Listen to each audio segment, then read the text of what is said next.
Good evening. We're going to call the meeting, regular meeting, City Council meeting to order, May 12th, 2026 at 6:30 p.m.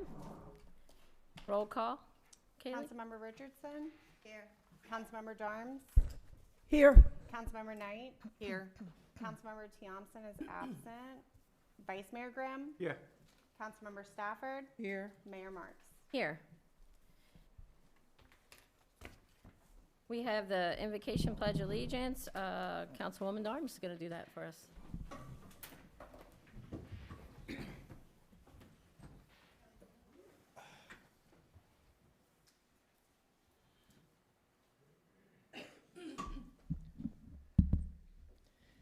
Dear Lord, we thank you for bringing us together. We come before you, excuse me, with humble hearts and gratitude. Please guide our thoughts and discussions tonight.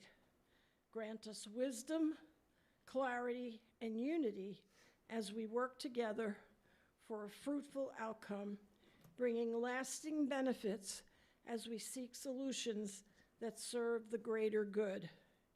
In your name we pray. Amen. I pledge allegiance To the flag of the United States of America and to the republic for which it stands, one nation, under God, indivisible, with liberty and justice for all. Thank you. Good job, Fran. Thank you. Before we get started, I'd like to read a statement. Good evening, council members, staff, and members of the public. Before we continue with tonight's meeting, I want to take a moment to address something that is critical to the integrity of this council and the trust of our community. Decorum, professionalism, and adherence to Robert's Rules of Order. Public meetings are designed to allow discussion, debate, and disagreement.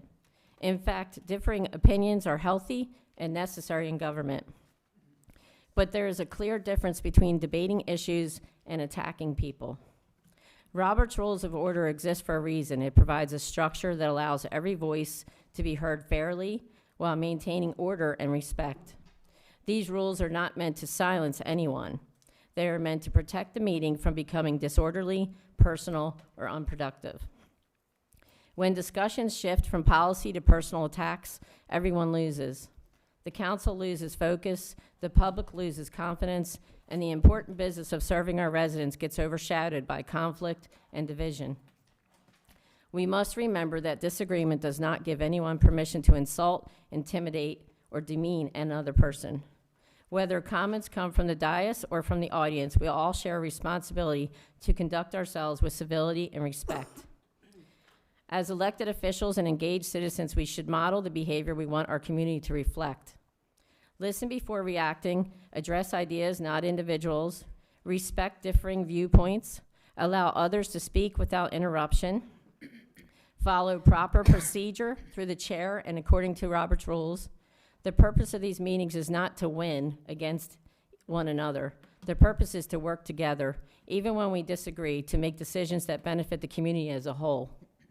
I would respectfully ask everyone here tonight, council members, staff, and members of the audience alike, to help maintain a professional and respectful environment.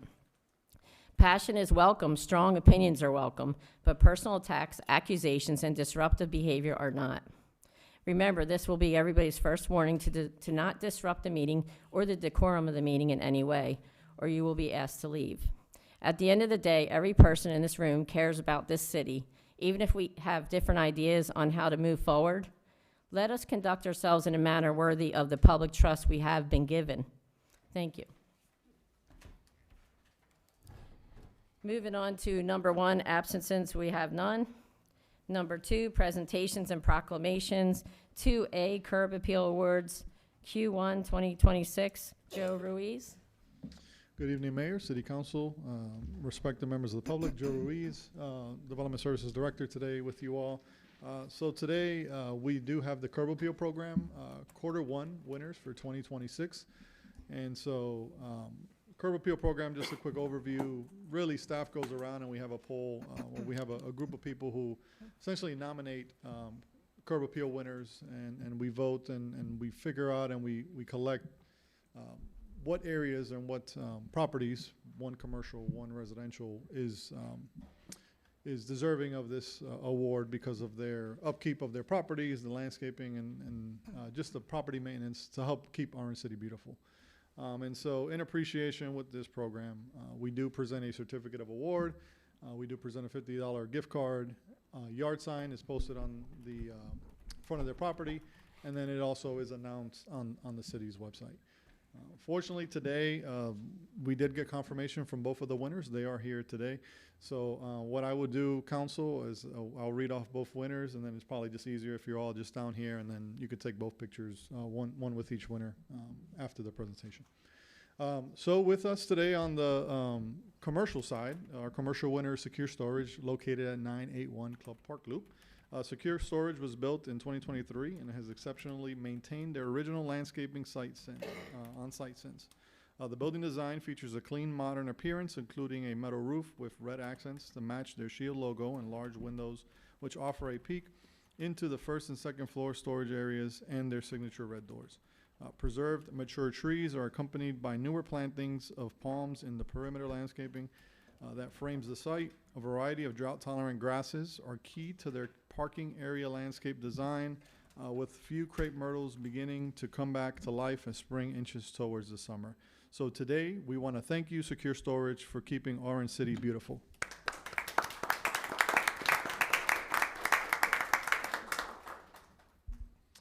Our residential winners, Derek and Holly Garcia, located at 757 East Wisconsin Avenue.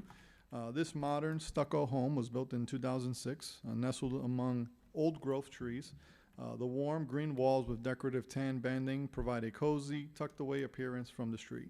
The front of the home features a variety of plants, including dusty purple shrubs and several varieties of tropical plants in vibrant greens and yellows. On the front fence, a series of jasmine plants are recovering from our record cold snaps while the well-maintained lawn thrives. So today, we thank you, Derek and Holly Garcia, for keeping Orange City beautiful. So council, if you can if you come down, I will move the podium to the side for you all to take a picture with the winners, and I will give them their gift bags.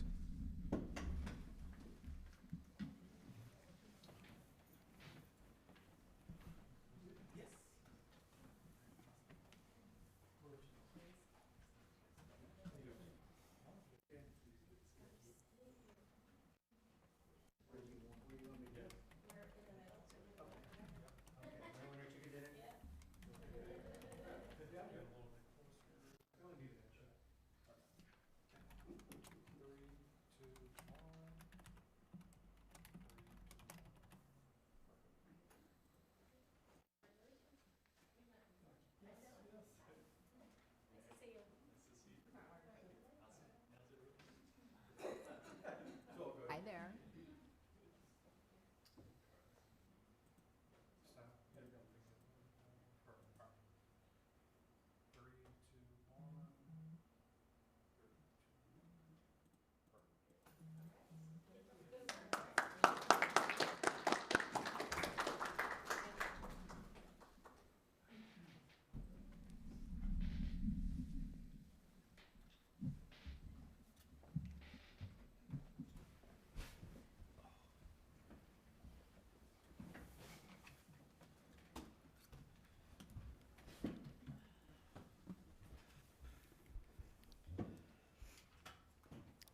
All right, congratulations. Moving on to 2B, National Law Enforcement Week Proclamation.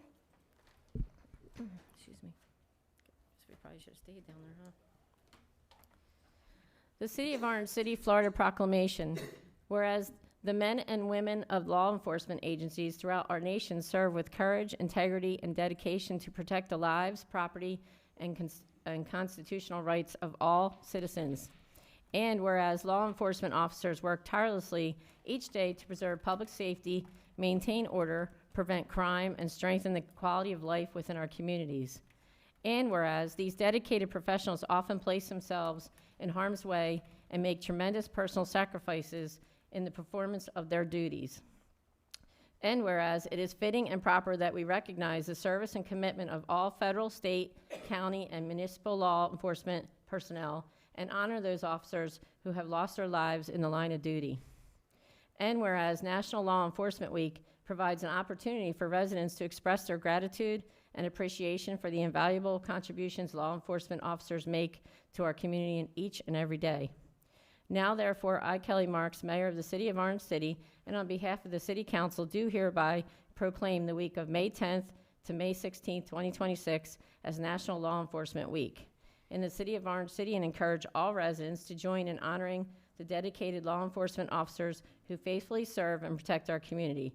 In witness whereof, I have hereunto set my hand and cause the official seal of the City of Orange City to be fixed on this day, May 12th, 2026. Kelly Marks, Mayor.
Thank you, Chief, and all the officers. Thank you for your service.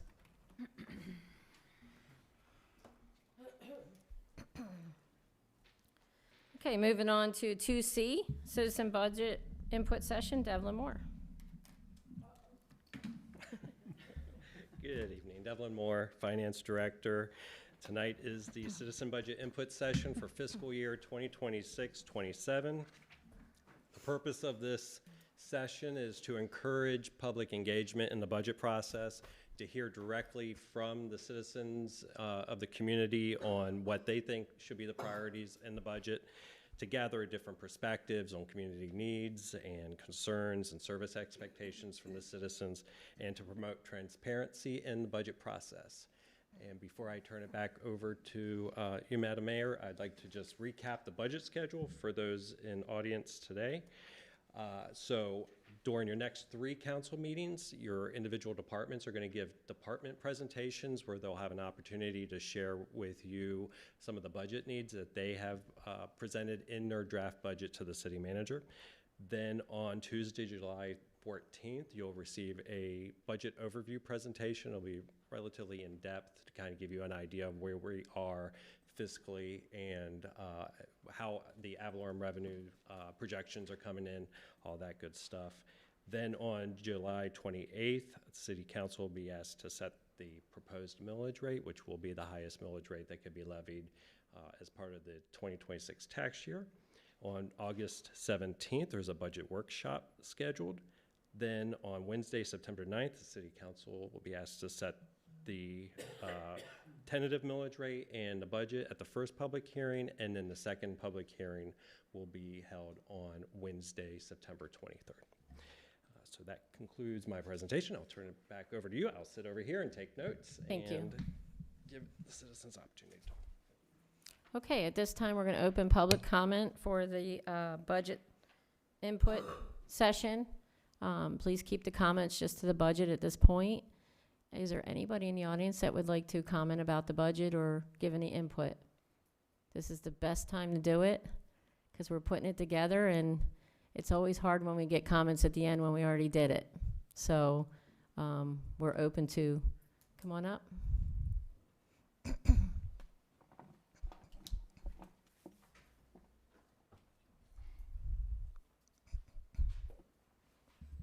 Good afternoon, everyone. Sharon Stafford, 461 Clark Street, Orange City, Florida. I haven't seen the budget, but I do want to know, since I am hardly interested in youth. They are our future, and I would like to see something in the budget for our youth. We are not going to be here always, and we need to start training and having things within our community for the youth. So I would like to see something like that be in the budget. Thank you. Thank you. Thank you. Anybody else have any comments? Come on up.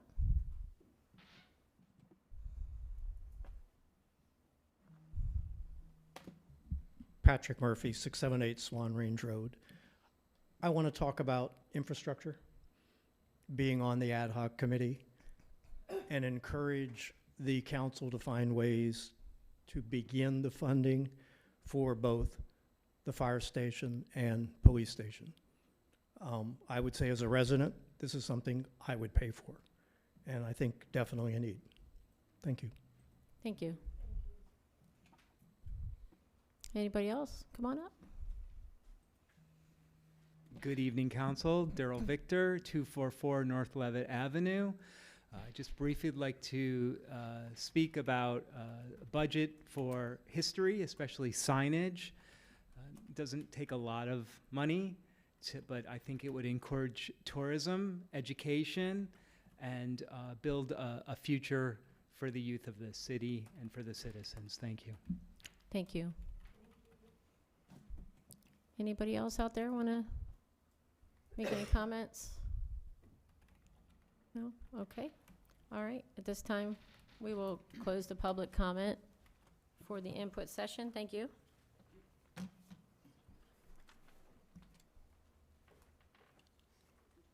I was just going to ask. At this time, citizen comments are open. Let's see what we got here.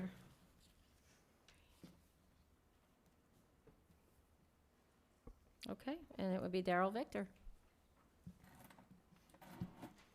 Good evening, Council. Long time no see. Daryl Victor, 244 North Levitt Avenue.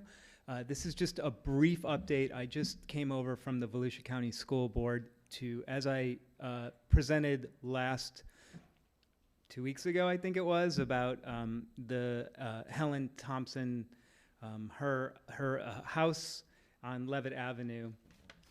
I just presented to the school board a proposal about naming, now that the Orange City School is now just a flat dirt field and they're going to be making a ball field or some kind of play field there, a proposal of naming it after her and her honor, considering that she was on the school board at the time. So I just wanted to give you an update. You can watch the proposal. I think they're going to upload it on YouTube. It started at about 6 p.m. is when they let me speak, or 6:01, whatever. So I just wanted to let everybody in Orange City and the council know that the school board is aware of it. And if anybody in Orange City has any other ideas of what they want to name the field, if they don't think Helen is a good candidate, I personally believe she's a good candidate and have made a very good argument on why she's a good candidate. They're welcome as well to give their input. Thank you. Thank you. Okay. Do we have any more public comment? Okay, seeing none, we're going to close the public citizens' comments and move on to the consent agenda. And we would just need a motion for that. Madam Mayor, I'd like to make a motion to accept the consent agenda. Second. We have a motion, we have a second. Kaylee? Oh, any public comment on the consent agenda? Okay, we'll bring it back for the question. Councilmember Darms, Yes. Councilmember Knight, Yes. Vice Mayor Grimm, Yes. Councilmember Stafford, Yes. Councilmember Richardson, Yes. Mayor Marks. Yes, and the consent agenda passes. Moving on to 5, ordinances first reading, we have none. 6, public hearing, ordinances second and final reading. 6A, ordinance 696, Mr. Waters, would you read that in the record, please? Certainly, Madam Mayor. This is item number 6A, ordinance number 696. This is an ordinance of the City Council of the City of Orange City, Florida, amending the introduction, future land use element, transportation element, housing element, conservation element, recreation and open space element, public schools facilities element, capital improvements element, intergovernmental coordination element, sanitary sewer, solid waste, stormwater management, potable water, and natural groundwater recharge element, property rights element, administration and interpretation, definitions, and the official map series of the comprehensive plan in accordance with the evaluation and appraisal requirements of the Florida statutes, Chapter 163, repealing all ordinances or parts of ordinances in conflict herewith, providing severability, and providing for an effective date. And Madam Mayor, that was the second reading of ordinance 696. Thank you. Joe Ruiz. Thank you, Mayor. Good evening, council and members of the public. And Paul, thank you for having to read that into the record and not myself, so I do not envy you, and I appreciate that. So today before you is ordinance number 696 for second and final reading. So it has been some time since this first came before you all. I will try to be brief and kind of summarize everything, as there were some changes since the first time, which we anticipated. But it really was received pretty well throughout at the state level and also at the Volusia County Growth Management Commission level. So therefore, changes were minor and very, very few. So just to kind of summarize our presentation here, we have the amendment process and timeline, the amendment summary, the state review and the changes that we made, our 2050 projected population, and the next steps after today. So with this here, the year-based amendments, so evaluation and appraisal report really is just a pulse check on our comprehensive plan that the state requires that we do every 7 years. And so with that, as we know, legislation continues to change. There's new bills that came out this year. Our city attorney kind of mentioned at the last meeting that there's things that do affect our office and our city. And essentially what we've done is working with our consultant, Inspire. We've gone through and evaluated our comprehensive plan, seen where it's at. I presented to you originally, and essentially it was in a good place and in a good state. And so today, as I present to you, we are still in a good state. The updates that we did make, we had to update our planning horizons since there has to be two 10-year planning horizons. So when we first started the process in 2025, 20 years was 2045. When we sent it out to the state, they did come back and kick it back because now in 2026, it's a 19-year window. So what we ended up doing is we extended it out to 2050. We said, you know what, we'll take it out a little further. We don't anticipate this is going to affect us much, other than we're just planning a little further out. And also, we updated our future land use map series in the process from first hearing to second hearing. So just some timeline and just some recap. So the process really started in December 16th of 2024. It's gone through the proper hearings and discussions. We transmitted since November 12th, when you all approved it and approved the transmittal in 2025. The Volusia County Growth Management Commission issued a consistency certification on December 22nd, so that's a check and a plus. And then Florida Commerce provided us with their report on January 16th, which we've been addressing since and have that complete today to bring to you all at this hearing. And we are also in compliance with the 180-day adoption that they require. So just the amendment summary, what has changed from November to now? As mentioned, our planning horizon, we took it from 2045, what we were proposing, and we bumped it up to 2050 from our original 2035. So that's in compliance. We updated the names of the state's name. Now it's Department of Commerce or Florida Commerce. Florida statute references, which we had already taken care of, Section 163. There were some changes through that since our last year, and so that's been updated. And then we went through and we updated definitions as is provided in the summary that was given in the packet. So really, big ticket items, the 2050, and then here are the maps that we have updated. Some were updated, some are brand new. Working with our consultant, we made sure that our maps included everything that we needed, and then updated some maps that we didn't have, and we included in there. If you all recall, the Planning Commission had requested that the septic to sewer map be updated and included. Staff did not recommend that at the time for the fact that septic to sewer is a moving target, and Utilities is working on updating that plan. And then, but however, they did recommend that we add the CRA boundary map, which is still active and will be active till 2033, I believe. And it is referenced in our comp plan, so we did think that was a good idea to include in there. So here are just some items that we had updated from the first hearing, which is preemptions that we have received and some policies we included. So just really a recap. We added language for substations, floating solar facilities, and resiliency facilities to make sure we were compliant with state statutes. We updated for financial feasibility. The state has removed financial feasibility requirements, and so we had to change language wherever that was stated. And then also septic to sewer. So there was some feedback and comments from the state and Florida Department of Environmental Protection, which I'll mention in a second. So upon the state review and their comments, we transmitted in November. The state had the review period to review that. I believe it was 60 days, and so they got back to us on January 16th. And really, it was a short report, right? It could have been a lot worse. We received one objection, which was the horizon year, so we fixed that. And we also updated our data analysis with that. And then there were 2 comments, which really were just recommendations. So as you remember last meeting, I brought to you the CIP update. That was one of their comments, so I said, let me take advantage and get that done so that I check that box, make the state happy. So that was done, and hopefully the next item will be approved and that'll be adopted. And then additionally was septic to sewer information. So Robert Lawler, our utilities director, got us a list of reports. He was already working with FDP on the state revolving fund information and updating the septic to sewer. So we were able to get them the projects that they were requesting be included in the comprehensive plan and in our analysis. So we checked that box. So just updates with the 2050 projected population. Originally, our projected for permanent and seasonal was 19,956.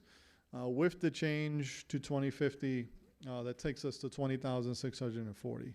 So about approximately 700 resident population change within the 5-year difference. What does that do to how we can adequately support and receive those new residents?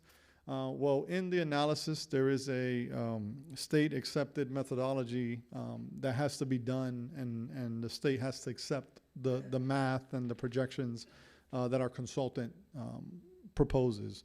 So staff does not have those capabilities, however, a consultant does. A lot of that has to do with statistical data, demographic data through the state. So really, they take the state's information, they put it all into projections and into calculations, and they bring it back so that we can present it to the state and go, based on your data, here we are, right? We have approximately 6,800 dwelling units based on the American Community Survey from 2024, and I've got the numbers here really quick.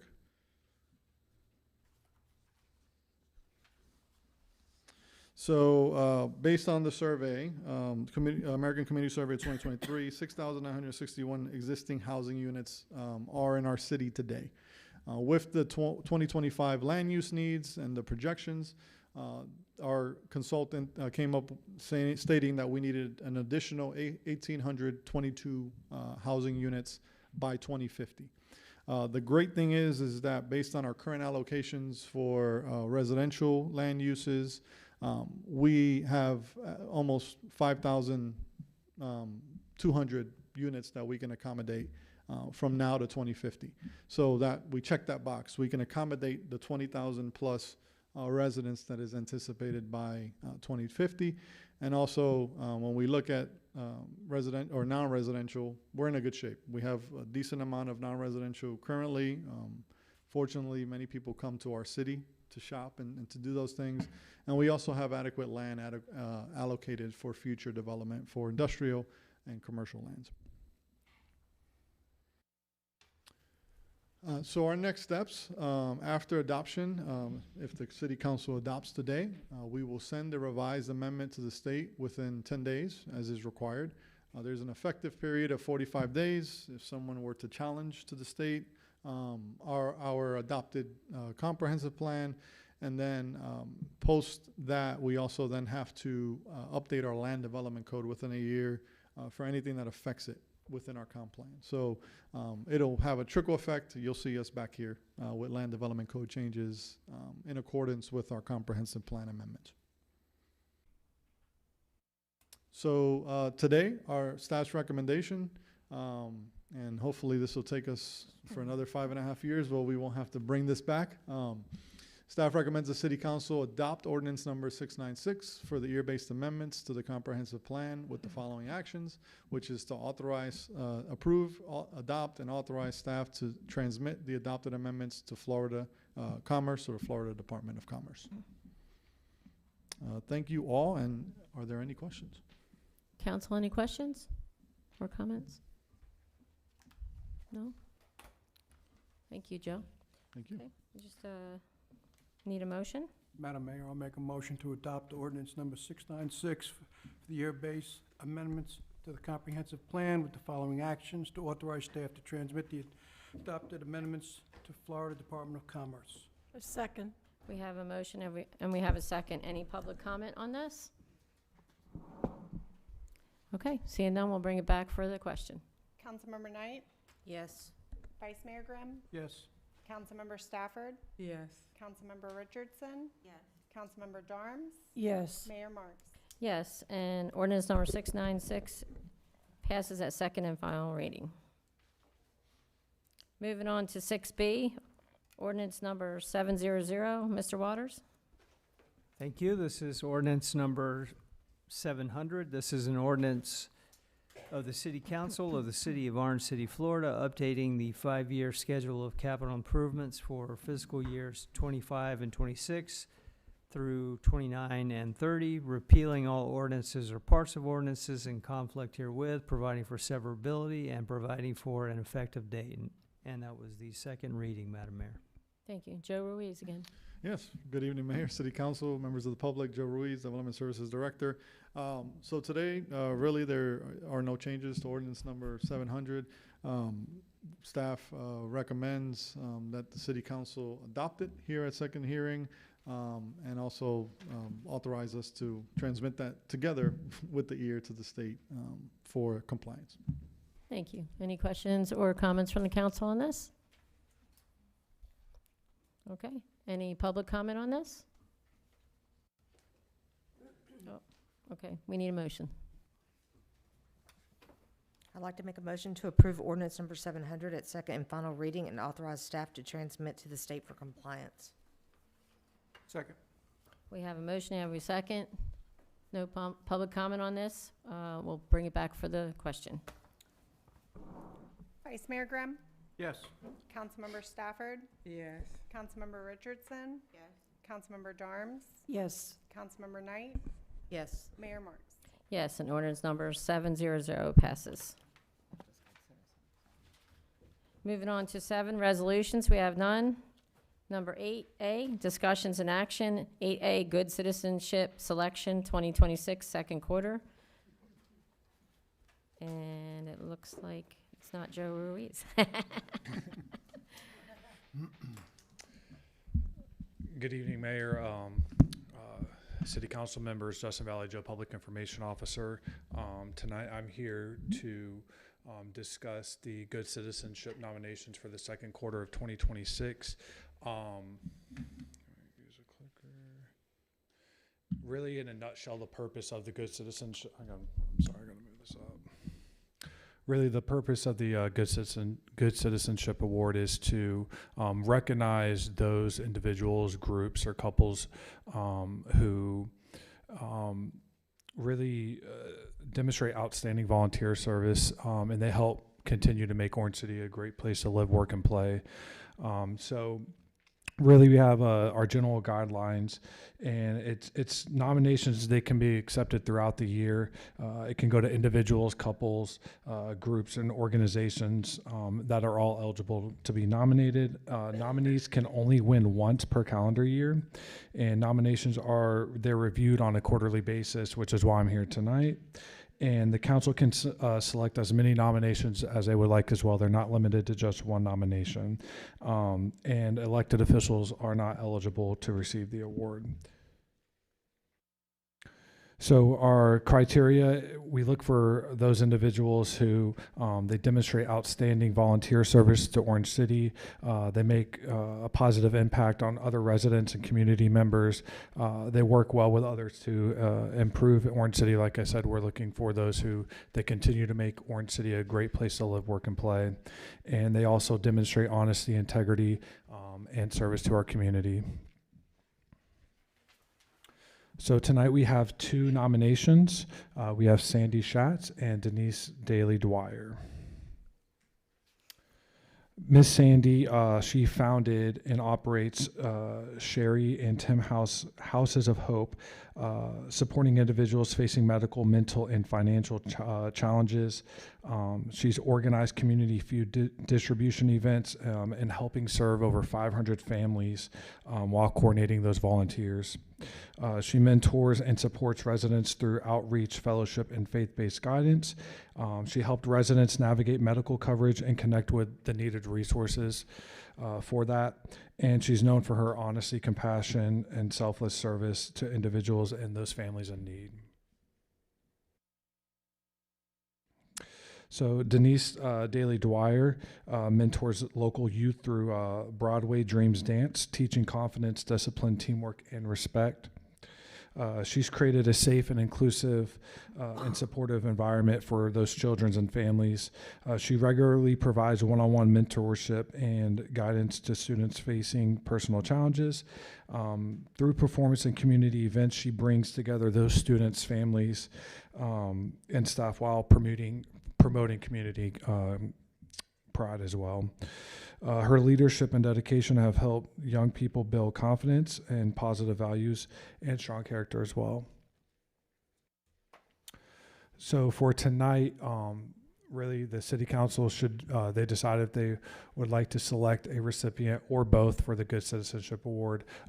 They will come back to the next city council meeting to receive those awards. Thank you, and that's it. Thank you, Justin. I have to say I know both of these individuals, and I know what they've done and how they served. I used to be neighbors with Sandy, so we would go to Second Harvest together, and Denise. So I'm sure all of you may know her too, but I recommend that we do both. And we can, if anybody would like to comment from the council. I agree with that decision to do both. Vice Mayor? Yeah. I agree on both. Okay. Yeah, okay, that was easy. You just need direction on that, right? Yep. Okay, thank you.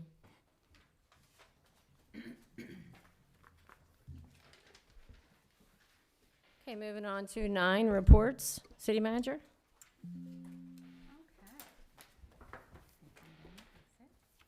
So the first report is a high overview of some of the meetings. With regard to our fire assessment fee program, we have conducted a number of one-on-ones both yesterday and today. The next step will be a workshop to publicly discuss the fire assessment program on June 9th at 5 p.m. Some of the outside of the office outside of the office meetings and different activities attended was the University High School School of Government graduation, coffee with Councilmember Stafford, Team Volusia Economic Development Board meeting, and the Volusia County Elected Roundtable. There will be more information from that Volusia County Elected Roundtable disseminated this Friday in your Friday communication. And I have been a little redundant and really highlighting that we're having a fire assessment program workshop on June 9th at 5 PM. The next report, Can you hear her okay, Kaylee? oh, sorry. I can. I'll make sure I get a Thank little you. closer. Oh, no, you take that one. It's all accounting six. So, a new recent update on the Lansdowne Sidewalk project. I know it's wrapping up, and I believe they've scheduled a final walkthrough, but I just left it yellow. We did receive a recent, with regard to the Race Pro implementation, we're not quite into our first year. We recently had some Facebook complaint about missing yard waste on Montclair. That was successfully removed, and we went through there this week, and it looked like if there were any, it did successfully get it picked up. The citizens' request regarding the expanded historic district, I did get some information that Mr. Victor did get his home registered, and we're now processing the application to add it to the local registry, which is congratulations. Yeah. And we are still pending to meet with Mr. Johnson just about the whole, how he helped the city get to where we are today with that historic designation on a number of houses, but we do not have a date yet for that. Oh, there it is. Mr. Victor provided proof of being added to the Florida master file listing. And the next step is we've received his application for the local registry, and it's in process. Sorry, I didn't realize I had that on the second page. I do not have any update yet regarding our PFAS grant application that was filed back in October, so pending notification. Regarding the items that came off of the school, we've received a recent email, but we still are waiting for the date that their contractor is actually going to move those pediments from the school board property to our public works property, and that just is waiting for a date for that to happen. I attended the Volusia County Elected Roundtables meeting, and some of the items that were covered was an economics of the Volusia Beaches presentation. That will be in your Friday communication. There was a brief legislative session report update from John Booker with Volusia County. And then Mr. Clint Meacham gave a 2026 hurricane prep presentation. The next meeting for the elected official roundtable for the subcommittee for the stormwater is May 28th. And I will be attending with staff a joint meeting with both DeBerry and Volusia County Sheriff regarding e-bike and local possible regulations, and the second meeting for that is tomorrow, May 13th. Does anybody have any questions for me? Any questions, council? No? Okay. Thank you. Hey, city clerk? Hi, I just have an election update. So for District 3, I have Brett Marquez and Sherry Pugh. For District 4, I have Cassandra Jones and Anthony Papello. For District 5, I have Fran Darms and Patricia Wall. At large, I have Dana Knight and Stephen Jensel. Qualifying doesn't start until the week of June 8th, so this very well could change between now and then, but that is the update that I have to provide at this time. Thank you. City attorney? Thank you, Madam Mayor. Lots going on, but nothing for the group. Thank you. Thank you. Any new business, council? No? Okay. Moving on to approval of minutes, we already did that.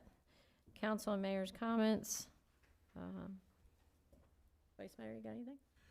No, I'm good right now, thanks. Councilman Darms? Okay. Richardson? No? Councilwoman Stafford? Yes, what I would like to do, I would like to thank the residents that showed up for coffee with your council person. We had a nice, decent crowd, and I really, really do appreciate all the support they're showing us. Councilwoman Knight? Okay. Just wanted to congratulate our school of government that is moving on and graduating from school. They're a good group of kids. That was a nice celebration, and thank you for the city for doing that with the chamber. And congrats to Mr. Victor on your getting your house with that label. That's wonderful. Thank you for the public service that our police are doing. I wanted to say, not everybody says that every day. You hear a lot of bad things, but you don't hear a lot of good things. So thank you for all your hard work. And I'm glad we could, signify that day today for that. And with that, we're just looking for a motion to adjourn. Madam Mayor, I'll make a motion to adjourn. A second? We have a motion, we have a second. All in favor, say aye. Aye. None opposed? Meeting adjourned. Whoa.